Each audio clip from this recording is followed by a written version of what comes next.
Welcome to another episode of Legends Live, presented by the National Basketball Retired Players Association, the official home of NBA and WNBA legends. Now today, back again, our good friend WNBA legend and LA Sparks director Rushia Brown is going to be having a conversation with Ticha Penicheiro. She had a monster European career in addition to playing 14 years in the WNBA champion, four-time WNBA All-Star. She's one of the 20 at 20 WNBA all-time players.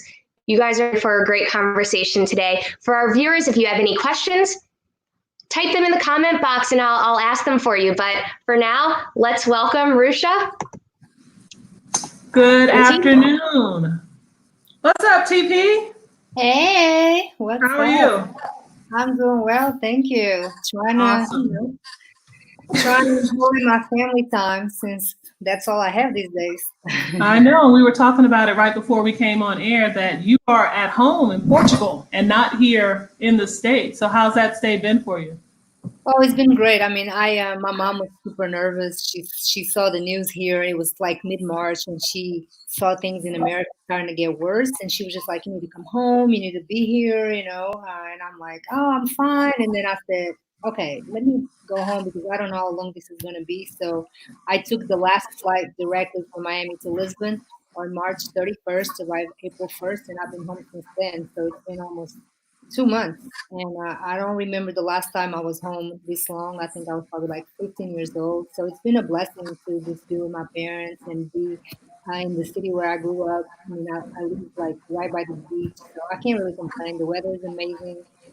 So yeah, I mean, I'm trying to make the best out of it. I definitely miss basketball and sports, but trying to look at the silver lining. And that's the only way you can do it. And, like you're at home. And since we're here on Legends Live, just talking about your basketball career, let's talk about, jump right in, how you got started there in Portugal. Yeah, started with my dad and my brother. I mean, they already played basketball. My dad was also a coach. So it was just, there was basketballs all over the place. And I just started dribbling around when I was 5 years old. I was lucky enough that my brother would let me hang out with him and his friends. And I was also lucky that I had a playground right next door to my house. And I spent a lot of times there. Most of the times I was the only girl, and the boys didn't think I could play. But slowly I started getting accepted. And that was it. It was love at first sight. And the rest is history. The American dream, went to America. So, I never really thought basketball would take me this far and give me so much joy. But And you've had an incredible career, so we'll talk about all those things. But just like you're saying, like so many of us that played and started out early, ended up playing with the boys, them not taking us seriously and thinking we could play. And I remember, like, they wouldn't let me shoot at all. They wouldn't pass me the ball. Do you think that's how you got so good at passing? I think so. Your vision?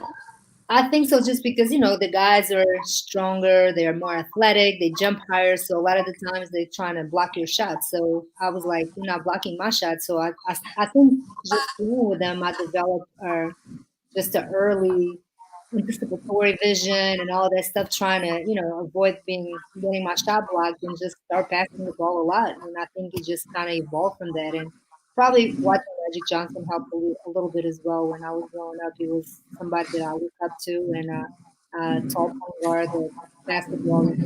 So I think he had a lot to do with it as well.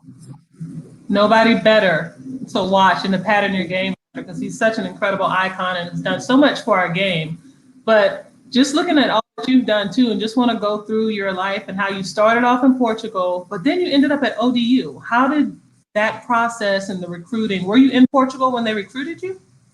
So it's kind of a cute story, and I don't know if many people know about it, but I was playing at 16. I was playing with the national team, and we were playing in the Division One league here in Portugal. And Alison Green had just graduated from Dartmouth, and she came over to Portugal to play in the professional league here. And we were playing against her team. And after the game, she came up to me and said, "You're pretty talented. I think you need to go to the States." Okay, this is like 1992. There was no cell phones, no internet. I'm definitely telling my age. So I remember giving her a piece of paper with my parents' home number. Those phones, the rotary phones. Right. Mhm. So that's the only thing, the only way for me to stay in touch with her. I was only 16 and I said, I really want to go to the States. It's my dream. I just don't know how to go about it. 2 years later, she became the assistant coach at Old Dominion and she told the head coach about me. So the head coach, Wow. Wendy Larry, and the assistant that was Ian Donovan at the time came to Portugal and started recruiting me. So it was just a great situation. If she would have been at a different school, I probably would have ended up there. So I did my visit.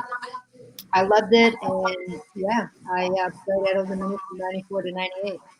Wow, I didn't know that story. It's crazy how the stars had to line perfectly because even a difference in like 10 minutes of y'all's location at that Yeah, time, you may not have crossed paths. And so everything yeah, happened for a reason. so crazy. And then I remember telling the coach, I was like, I have a friend that is a really good friend, and she's a pretty good player. So hopefully, you guys are interested in her as well. And my coach always tells the story when she came to watch me play. She was telling Coach B, I hope her friend is a 6'5" post player. And it was. And then the year after, we brought Mary as well. So Clarice Marchangwan and Mary Andrade came with me. I was able to help recruit them. And it was so cool because I had two people that spoke Portuguese. They call us the Portuguese Connection. And we had an amazing time at Old Dominion. And we're in top 25 into the Final Four. So we really had a great time. No, that's incredible. Just the fact that you were able to come over, and not just for your own personal experience, but to bring Clarice and Mary over because both of them went on to have incredible careers as well. So ODU really set the pace. Yeah, For, I'm representing. Look, I got my shirt on. I see you representing yourself. That's dope. You got to do that though because that's where it all started. And I'm sure with them looking at you, nobody else was recruiting you because they hadn't seen you, right? Right. So that's the thing. I did a camp in New York, like this guy here in Portugal that he was a broadcaster. He organized camps during the summer. So he organized this camp, and I went to New York and played in Pace University. So it was like a basketball summer camp in New York. And Mm-hmm. the coach from Florida at the time was Carol Ross. She came to watch me play. And Oh I'm like, wow. how did she know that I was here? And it was at the period that you cannot talk to the players. So, and I don't know this, right? I don't know the NCAA rules. So she wrote in a piece of paper that she really liked me and she hoped that I would come to Florida. And I'm like, I'm not going there. She was going to say hi. She's going to talk to me. Oh, really? I'm not going to Florida. So I don't know how she, found out that I was here. I just remember, like, and I'm like, oh my God, she was talking to me. She was not breaking the rules. So she just wrote a note on the paper. But at the time, I didn't know. Like, no, I'm not going there. She was talking to me. That's funny because you do want that personal connection, and the fact that you had that connection with the assistant coach at ODU really helped you be more comfortable. Exactly. Incredible story. And no, I did not know that. So thank you for sharing that with us. Yeah. And you talked about the success you guys had at ODU, but now it comes time for the WNBA. Mhm. And just like, what was that process? The drafting, what did it look like for you? Again, you have to have a little bit of luck, right? Because when I left Portugal in '94, there was no WNBA, so it was definitely not on my radar. It was not a part of my goal. My goal was just to go to the meeting, grow as a player, grow as a woman, get my degree, and then come back and play in Europe. I didn't dream about the WNBA. So all of a sudden, the WNBA, there's rumors that the league starts going on. The ABL started, the WNBA started. So actually, by the time I graduated, I could decide which one I wanted to go for. So yeah, it was incredible. I decided to play for WNBA. I remember going into New Jersey for the draft, just to Broadway play and just see the city. And it was amazing. And another story that is a little bit of a curious story that I'm sure a lot of people don't know either. Utah had the first pick. And they came to the meeting and they told me they were going to take me as the number one pick. I'm like, oh, I'm going to Utah. I was like, okay, hey, but nobody really thought that Margot Didek was 7'2". They thought it was probably a typo. So back then, this is in '98, they used to have a pre-draft camp in Chicago. So Margot came from Poland and she was there. So that's when everybody realized, oh my gosh, she's 7'2" and she's She really good. really is 7'2". Right, and she was very skilled. She could shoot, she could run, she could run, she could block shots. I mean, she did it all. She was very mobile. So Utah ended up taking Margot, and I ended up going to Sacramento as the number 2 pick. But if it wasn't for Margot, I would have been the number 1 pick, and I would have gone to Utah. And I'm sure my life would have been different because everything would have been different. You know what I'm saying? So that again is just like sometimes it looks like your future is kind of already written, and you just kind of follow the path, and whatever is meant for you is meant for you. And that's incredible because I remember even being able to come out to Sacramento. You guys had some incredible fans and just the energy in that building. It was a great place to play when you were against Sacramento. So I'm sure for you guys having that support in that arena. What was your rookie year like coming into Sacramento and also getting the support from the Kings and the Maloof brothers? Mm-hmm.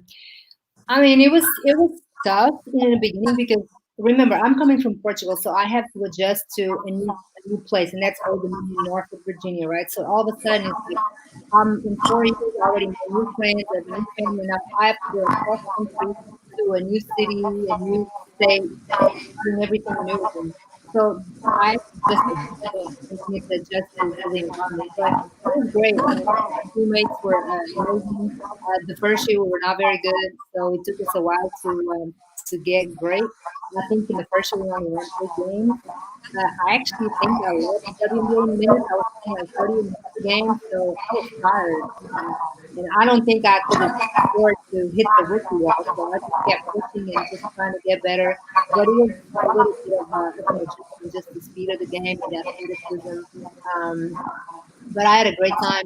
I ended up playing 12 years in Sacramento until 2009. Unfortunately, the team folded, and I still feel heartbroken. Our fans, they were amazing, and obviously, a lot of people say that we are the best fans in the WNBA. I know they were loud and they were proud. And to this day, I'm really sorry that we just finished so abruptly. We didn't have time to say goodbye for send off. So all the people in the Bay Area and Sacramento, I still have a lot of love for them.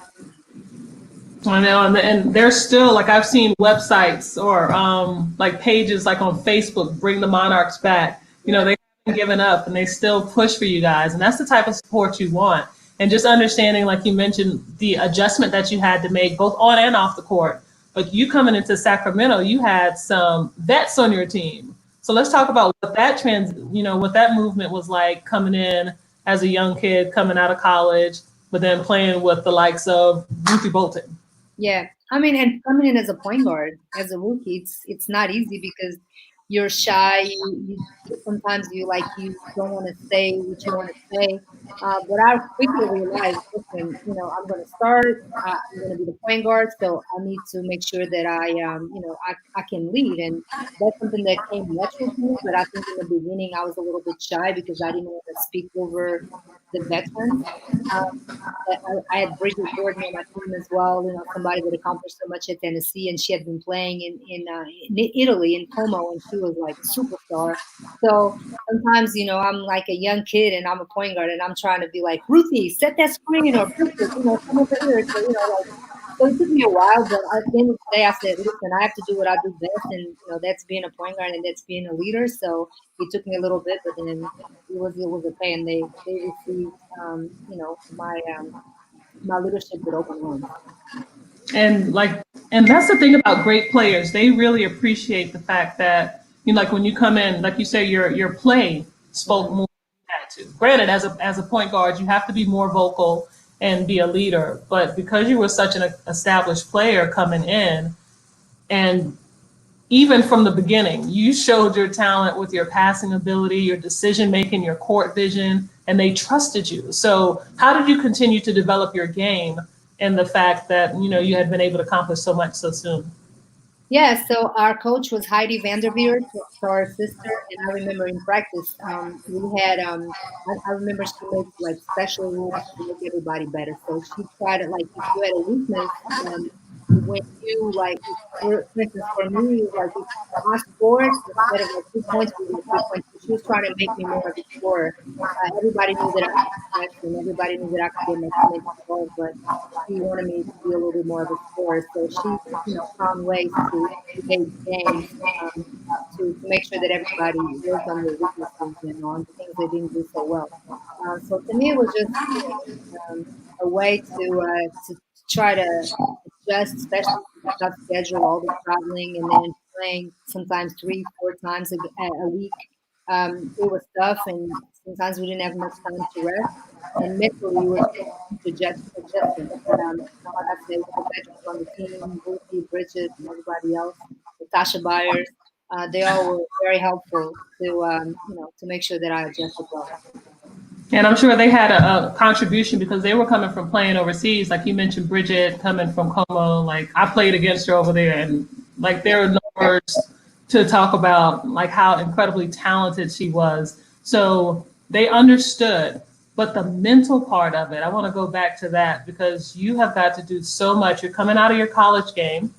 Mm-hmm. You get started instantly into the pros. You've got to make the adjustment. And you talked about how physically, the talent, people were faster, stronger, and all that other stuff. But mentally, how did you have to get adjusted so quickly? Yeah, and that's the thing. I mean, even these days, there's not that much time. And when you literally finish the Final Four, your last time in college, and you have almost 2, 3 weeks to prepare for the draft to hire an agent, and then all of a sudden it's training camp. So it's tough, and it takes a lot, like mentally, for you to be ready every day. And what it takes to be a pro, learn when to rest. All the ice baths and drinking water, stretching, lifting weights, really what you eat. So all those things that you kind of have to learn on the fly. And if you're smart, you try to ask the veterans like how do they deal with the season and the load of playing overseas and then or playing in college and going into the season. So I just asked a lot of questions and really trust our coaches, our strength and conditioner, our trainers, and I just try to do everything that I could in order to be ready to play at my best. And you were able to make the adjustments. You did some incredible things. At this point, somebody took over your passing, your assist. Mm-hmm. But in all those years, you accumulated so many strengths and abilities that made you great off the court as well. And when you got ready to leave the game, you transitioned to agent. So how incredible is that process, being able to impact the lives of young players coming in? Oh, it's great. I mean, basketball is what I love to do. It's, and they say if you do what you love, you don't have to work a day in your life. So I knew that when I retired, I wanted to stay close to the game. I wanted to give back. And I just kept thinking, what do I want to do? And I was like, I know that I don't want to coach. Being a point guard, you kind of coach all your life. So I was like, I don't think I want to coach.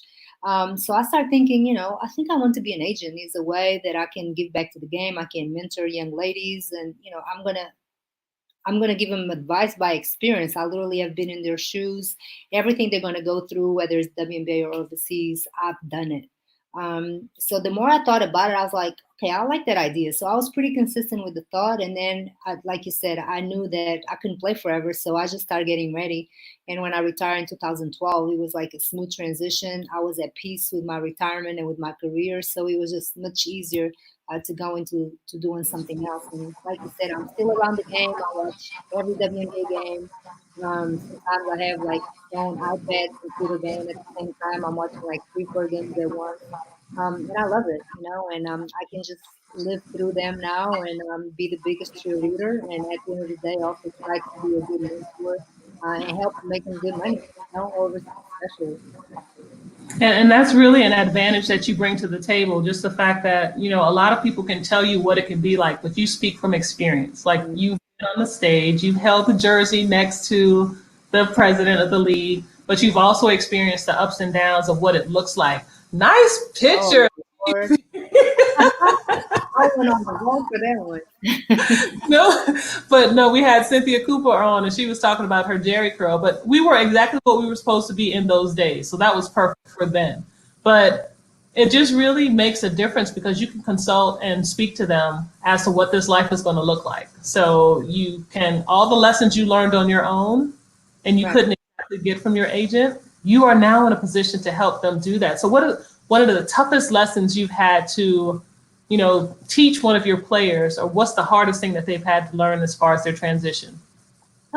Sometimes just making personal sacrifices, putting your life on hold to pursue the dream of being a professional basketball player. It's not easy, to play all year round, to play in the WNBA, then to go overseas. You can, I don't know, be in Russia or 7, 8 months out of the year. You don't speak the language. It's cold outside. You might have a translator and a driver, so you're dependent on in that regard.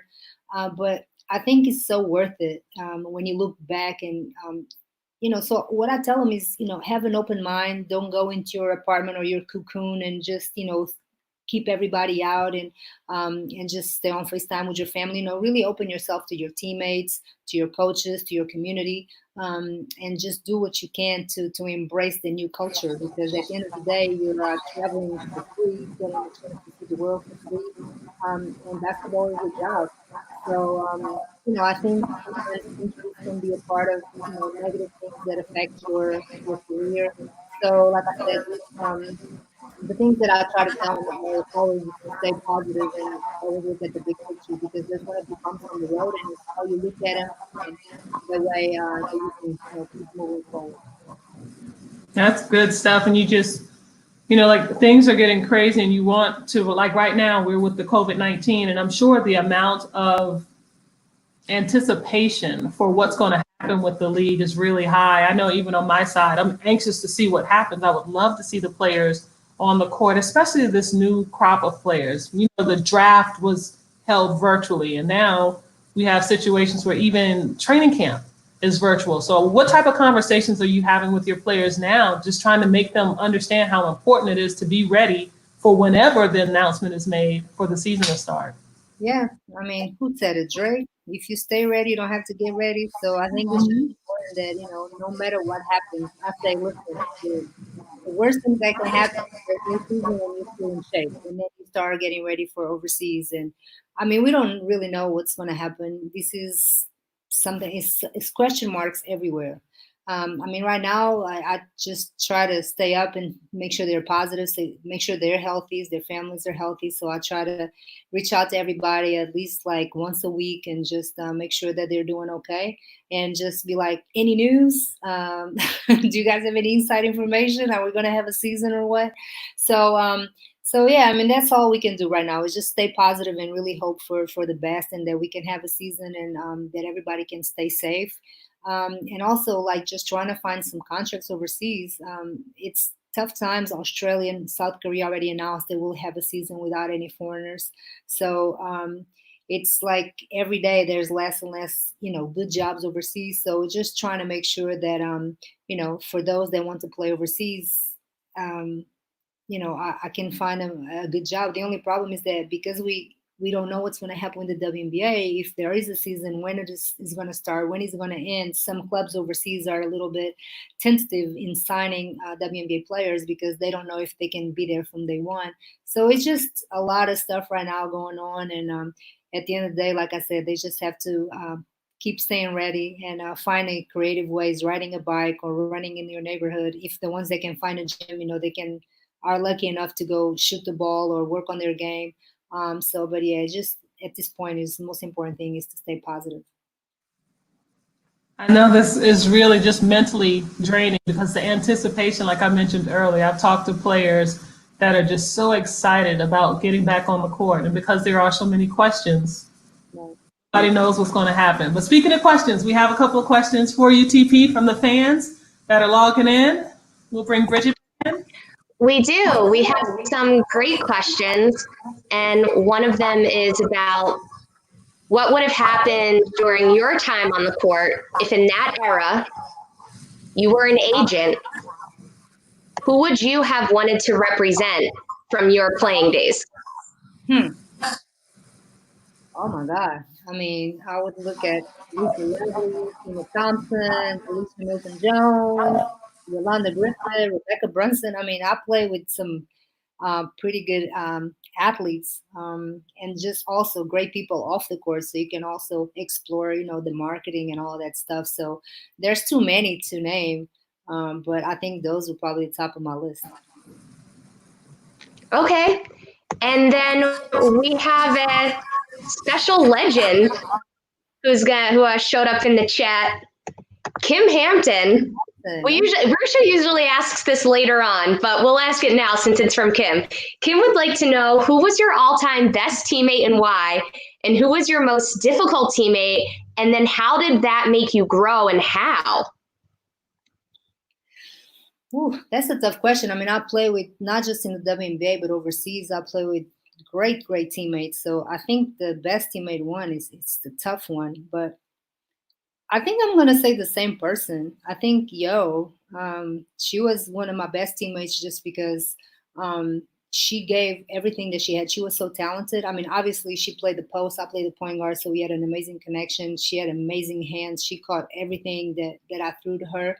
But she was also tough, and sometimes we led in different ways. I was more of a one-on-one, and she was more of that tough love. Sometimes she would come in the locker room and just, cuss everybody out. And sometimes you have to have somebody like that. And that kind of went away from my personality, so I really didn't do it as much. But she was that one that, came in and she would like check everybody. And I mean, I just respected her tremendously. So I think I'm going to say the same. Like, she was like one of my favorite ones, but also I'm not going to say difficult, but she was somebody that was definitely led in a different way. And at the times that we needed it, she led in a different way that I did. That's good stuff. And it's funny because I got a chance to play with Yo also overseas. When we played in Italy together, we won a championship in Parma together. And I knew what it was playing against her. But to play on the same team with her was something totally different. Like, literally, you just throw it and she's going to go get it. Because at first, I'm like, I don't want to turn the ball over. She's like, just throw the ball. And I was like, oh, okay, this is going to make me look good. I'm just going to throw it and she'll get it. So I can only imagine somebody with your vision, skill set, how that impacted your career as well. Just being able to play with a player that has that type of skill set and hands. Her arms were so long.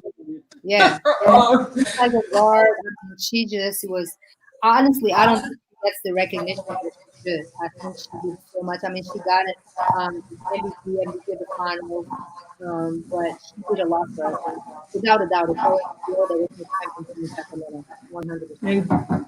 Yeah, so she's going to be on my list too to have her come on. She and Kim Hampton. So Kim, if you're listening, make sure you return my phone call when I have you get ready to come on live.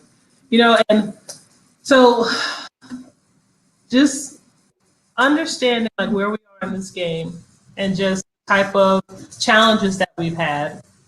What are some of the things that you've learned on the court that have helped you to be successful off the court? Oh man, so much. First of all, just being basketball, being a team sport, learning how to share, personal sacrifice, resilience. There's so many things that basketball teaches you. So, yeah, but there's so many. I mean, to me, it was from day one, just leaving my family. It was in my country and my friends, not knowing if I was going to be successful. It was pretty tough. But yeah, that that resilience, knowing going after your dreams and then making sure that you give everything that you have to the game, working together as a team. That can also apply to life after basketball. If you going into corporate world and you have other type of teammates. I mean, so there's so many things that basketball gave me. It's crazy because I really never thought about as many people as I've met through basketball, countries that I've lived, money that I've made. I really never thought basketball would give me so much. So it's just, to me now, it's just time to try to give back as much as I can and to make sure that women's basketball especially continues to grow. And I think that's all we can do, do our parts for this game, this amazing game, to continue to grow worldwide. That's a great point, TP. And just the fact that the amount that you've invested, I'm sure you've gotten it back tenfold. And I share that with the youth that I work in. Your investment is really determined by you, but what you reap is determined, by the game that you commit yourself to. So before we see if there are any more questions, I got rapid fire for you. Okay. I'm going to ask you about 5 or 6 questions, and you give me the answer that comes right off the top of your head.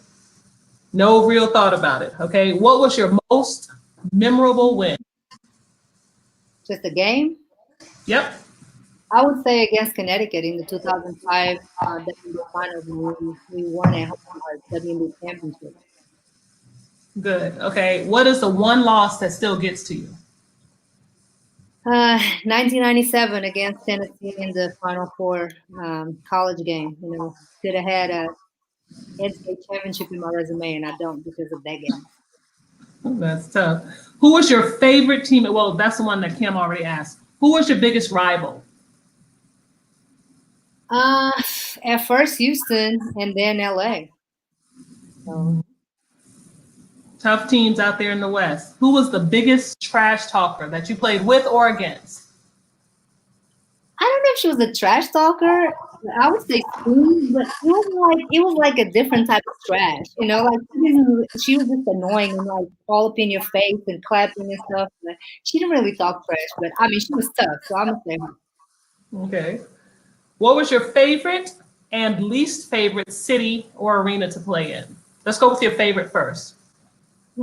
I mean, probably Madison Square Garden. This is the garden, it's like the Mecca. So I would say probably Garden. And your least? Oof, I don't know. I enjoy playing everywhere. I don't know. San Antonio. Sorry.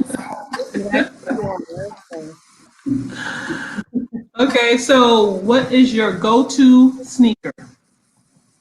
Air Max ones, I just love them. They're super comfortable. I mean, and I'm so happy with that sneakers. I'm not a sneakerhead by any means, but I do love sneakers. And now Every time I see you, you got on a different pair of shoes. So I would like to disagree I with don't that. know the names. I don't know. It's like a car. I don't care how many horses or V power or whatever. It looks good. I'm good with it. Like so. Okay. I don't know the name, who made them, who's the color coordination, whatever. I just if they look good, I want them. So that's it. Okay, and so the last one, what is your favorite basketball movie? Probably loving basketball. I mean, there's a lot. I like White Men Can't Jump, but loving basketball is just a huge classic. So I'm gonna go with that. Good But stuff. it's more towards women's basketball, and then shows about overseas life, and coming back and playing WNBA. So I think it just resonates more with that, with what we do, what I do. So. I know that was my favorite one too, because in the movie she played in Parma, and Yeah. I forget what the other team was, but somewhere in France or somewhere. Oh, overseas, yeah. So yeah, One of you her can. overseas lives, she Right, played. right. And I was like, I played for that team. I was excited just You because could have hired me, right? I know. I remember specifically. Remember when she was sitting on the wall, talking on the phone, just looking at the phone. I was like, that was me. Like that was all of us. Just the time that we spent away from our family. So that was incredible. We actually still have a few more questions. We won't keep you too long, but we have two more questions. We'll bring Bridget back in to ask the questions for you. We do. Ticha, this comes from Facebook. Erica Mitchell. She, first of all, wants to say you were one of her all-time favorite point guards. She looked up to you as a kid, loved your flashy passes and your handles. Who did you look up to as a kid in basketball? You know what? Unfortunately, I didn't have any women to look up to just because I didn't have internet. I didn't have access to anybody that was playing ahead of me or came before me, especially in America, right? I mean, I know now the history of the game and I respect tremendously everybody that paved the way. So, but for me, it was Magic Johnson and Michael Jordan that I grew up watching and wanted to be like. And I'm so glad that times have changed and little girls now, they're like 7, 8, 9, 10. They have everybody in the WNBA that they can look up to and they can dream about being in the WNBA because it's there and it's been around for 23, 24 years. And I'm just glad that times have changed. Very true. And then I referenced your, what I call a monster European career at the beginning of the episode, but for all of our viewers, I'm just going to read this off really quickly. Italian Cup winner, Turkish Cup winner, Euro Cup winner, and then champion of Polish National League, French National League, Russian National League, Latvian National League, Czech National League, and the Euro League. So a lot of people, one, that's outstanding. your involvement and contribution to this game, women or male or female, it doesn't matter. Amazing. So thank you. And so many people are used to seeing these photos. And we just saw the Mystics win this past season. You and your teammates when the Monarchs won. But with all of those wins overseas, I would really just like to know, this is a question for me, what's the championship celebration like overseas compared to here in the States? We're not really in the locker room. We want to know. Yeah, it's getting a little better where now like some teams actually make, hats and t-shirts and stuff like that because they, trying to copy the American style. Sometimes we didn't have that a lot of the times, you just get on the podium, get your trophy, and then you just party with your teammates. You go to, a club or something and you just party together. But when I played in Russia and we won the EuroLeague and we won the Russian League, our owner, that maybe you guys have heard about, Shaptai, he organized all kinds of parties. So, I mean, we definitely party hard when we won everything in Russia. But with other countries, it's kind of low key. It's nothing compared to the States. Also, you don't play really in front of 17 or 20,000 people. So it's much smaller crowds. But you just happy that you won and you just pretty much celebrate, with your teammates, to go to a nice dinner and then probably to a club or something like that. And Ticha, you just mentioned in the players that you watch, you spoke about Magic Johnson and Michael Jordan, and The Last Dance has been showing. Have you been able to watch it over in Portugal? Watch all of them and it's over. Oh, no. It was like, I had to watch it on Mondays because I'm overseas, so I had to watch it on Netflix on Mondays. And it was funny because I was not even trying to be on social media because people be spoiling everything. So on Mondays, it was like, I watch it with my parents, and I have to watch it again because my mom too much. I'll be like, I pause it so I can watch. But I love Michael Jordan, and I'm so glad they released the Last Dance earlier so we can have something to look forward to every Monday. And unfortunately, it's over now. And that's tough because I literally would be like, oh, I got to get back home. No matter what I was doing. Like Morgan's birthday was this weekend. I took her to the park so she could ride her bike. But I was like, you got 5 minutes. But so he really impacted the game and just what little girls even, granted we couldn't dunk like him, but still his intensity is just incredible. And I'm sure like so many of us took that away from who he was. So let's say, was there one thing that has happened throughout that series that you did not know that was interesting? A lot of things. First of all, Dennis Rodman, we all knew that he was a little bit crazy or crazier than others, but he didn't practice in the middle of the finals to go party when he worked with WWE. I'm like, what? Michael Jordan was playing golf in the middle of the finals with his opponents, like with Danny Ainge when they were playing in Boston. I'm like, what? So yeah, there was a lot of things. I think about his intensity and his leadership. I think I knew about that already. It might have been shocking for a lot of people, but anybody that wants to win, they expect, from their teammates what they're able to bring every day. So to me, that didn't bother me. As I think it bothered a lot of people. And he was saying that people are going to talk bad about him after all of this is over. And the way they kind of treated their GM, like they were always joking and with him. But to me, like, I think Dennis Rodman, like, I need a couple of days off to go to Vegas. Oh, I'm not coming to practice during the finals. That to me was like, what? I did not know that. So that was very shocking. And that's one of the things he mentioned, Dennis, when they would talk to him. It's just that Phil let him be him. But when he stepped on the court, right, he was 115% every time. So granted, I was watching it like, did he just hit somebody with a chair at WWE with Hulk Hogan? Like, it made no sense to me. But I guess in the grand scheme of things, it made perfect sense. Yeah. A couple more questions, at least one more. We're going to bring Bridget back in, and then we're going to let you go for real this time. That's fine. No, I guess all this Chicago talk made our Chicago chapter president jump in the chat box. So NBA legend Stephen Bardo is watching. And first of all, Rushia, I wanted to give you a shout out. Good job. Thanks, and Then Ticha, he would like to know who currently in the WNBA or maybe in this incoming draft class that Rushia just talked about earlier, who do you think resembles how you played the game? I mean, when people think about me and think about my game, I think people think about passing and assists. So I would have to say probably Chelsea Gray and Courtney Vandersloot. Those are the two players that I would say that resemble the most. I think they both score a little bit more than I did. But if I have to think about it, I would probably say those two.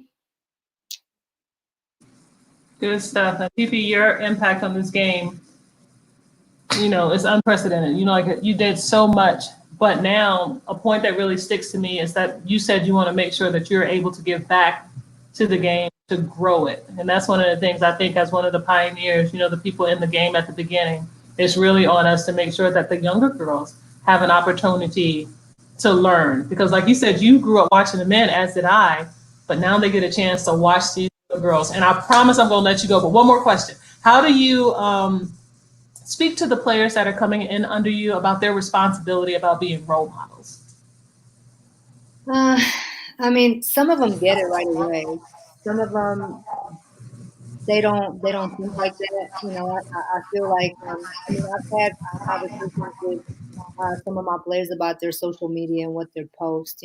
Like the little girls are watching them, and it's okay. You can do everything that you want to do. Sometimes it's just what you post and what you put people out. Put yourself out there for people to see. So.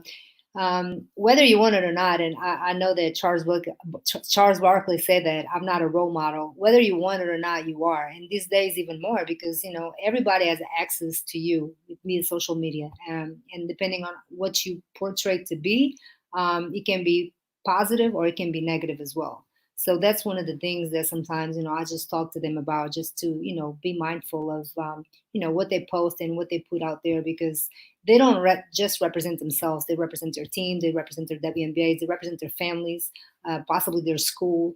So there's a lot on their shoulders. And at the end of the day, whether you want it or not, you are a role model, and little girls and little boys are looking up to you. So, and I think it's important to be a good role model and to really use your platform, for positive things. The world has enough negative stuff going on, so we all need to do our part to just put positive vibes into the atmosphere. Awesome, TP, and I greatly appreciate you. And you close on a great note, because I know you have been a great role model, and I appreciate your sisterhood and all that you've done for the game. Always supportive, and I'm always here if you need anything. So thank you so much for your time here on Legends Live. Great Thank learning you for having me. No, for sure. We appreciate you, and thank you for all you've done. Enjoy Portugal, and give our best to your family. Thank you. Bye, guys. Stay safe. Bye-bye. Wow. Great to sit down and have that conversation. She shared some jewels with us that we didn't know about, just her process of being recruited by ODU, random encounter with somebody who ended up being an assistant coach. So that's one of the things that we really need to pay attention to. You never know. Relationships matter. You never know who you're going to cross paths with that can later on down the line impact your life. So make sure you're making great decisions and making great impressions. And also just the fact that Margot Dudek ended up bumping her down. Margot, rest in peace, 7'2", incredible athlete who played extremely well for the Utah Stars and did a great job. So it was a great 45 minutes here with Ticha Penicheiro, just here on Legends Live, and we thank you so much for joining us today.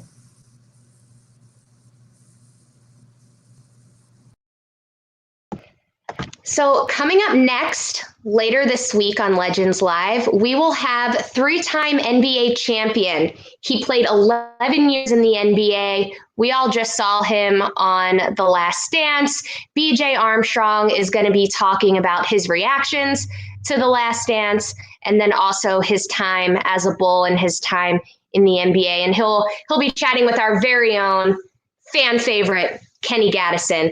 If you would like to watch any previously recorded episodes, including today's conversation with Ticha, please go to legendsofbasketball.com/legendslive. As always, thank you so much for watching. Hope that you'll join us again on Thursday. Take care of each other and be well.